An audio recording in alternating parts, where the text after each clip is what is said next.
A pod shifting from running to error and then to waiting signals a crash loop backoff. This status is not an error itself, but a delay period imposed by the controller to prevent resource exhaustion from rapid restarts. Monitor the restart count to verify the frequency of the failure. Kubernetes increases the synchronization delay between each attempt.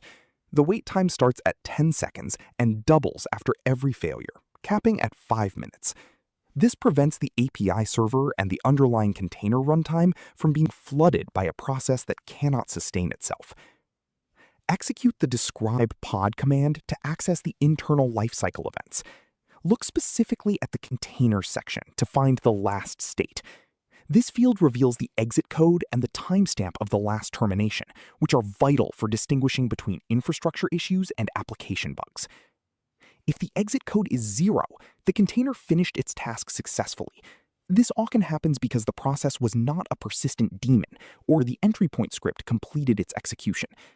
Check if your deployment manifest expects a long-running process that is actually exiting prematurely. Exit code 1 indicates a general application error. This is a catch-all for unhandled exceptions or library missing errors. It implies the process started but crashed during runtime. You must look at the application logs to find the specific stack trace or missing file dependency. Exit code 137 means the process was killed by the operating system using a signal 9. This usually indicates an out-of-memory event. The container exceeded its memory limit defined in the resource specifications, causing the kernel to terminate the process to protect the node. Exit code 139 signifies a segmentation fault. The application tried to access a memory location that it did not own. This is common in binary compiled languages like C or Go when dealing with null pointers or incompatible system libraries within the container image. Exit code 143 indicates the container received a signal 15 for graceful termination. This is unusual for a crash loop unless a sidecar or a external monitor is intentionally stopping the container. Verify if any liveness probes are failing and triggering a restart cycle. Standard log commands only show the current failing instance. Use the previous flag with the logs command to retrieve the output from the container that just crashed. This is the only way to see the logs that were generated right before the termination occurred. Missing environment variables are a primary cause of startup failures. Ensure that all secrets and config maps referenced in the deployment manifest actually exist in the namespace. A single missing key in a value from section will prevent the container process from initializing correctly.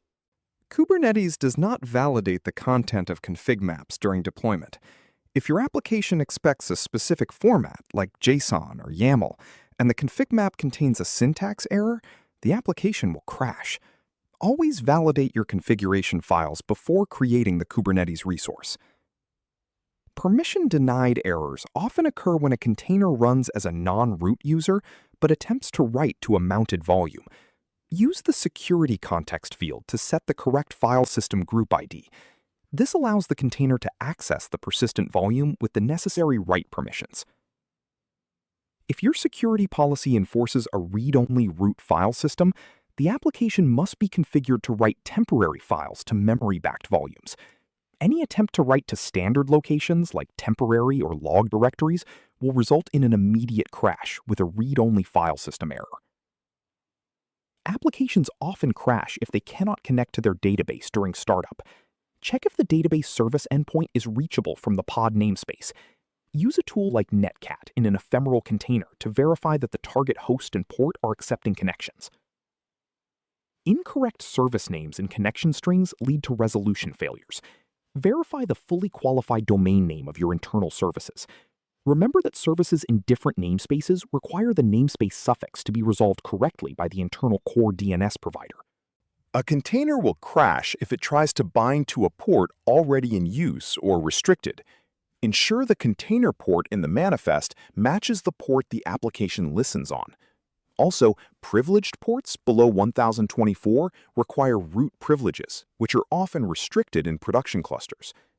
Liveness probes that are too aggressive can kill a healthy pod that is merely under high load. If the timeout seconds value is too low, the kubelet will terminate the container before it can respond. Monitor the events to see if probe failures are the cause of the restarts. For applications with long initialization times, use a startup probe.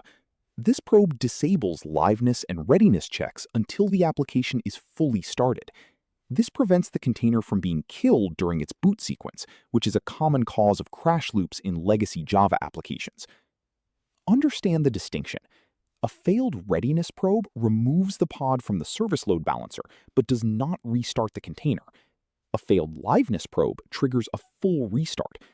Only use liveness probes for unrecoverable states, where a restart is the only solution. The failure threshold setting determines how many consecutive failures are allowed before action is taken. Increasing this value provides a buffer for transient network glitches or temporary high latency. Adjust this alongside the period seconds to create a robust health checking strategy. Incorrectly formatted entry point or command fields in the Docker file can cause immediate crashes.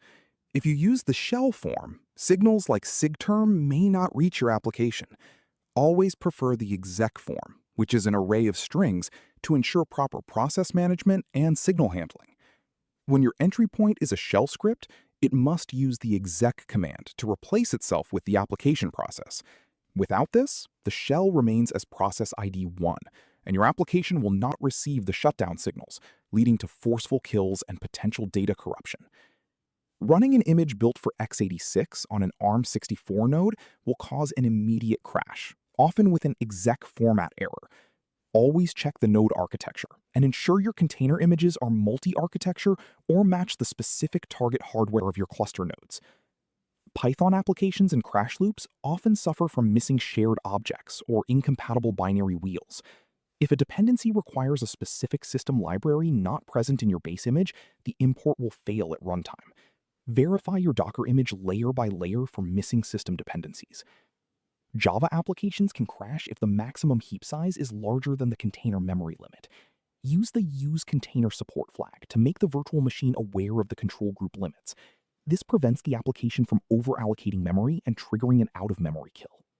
Go applications produce a panic trace on standard error when they encounter a fatal error. Look for nil pointer dereferences or concurrent map writes in the log output.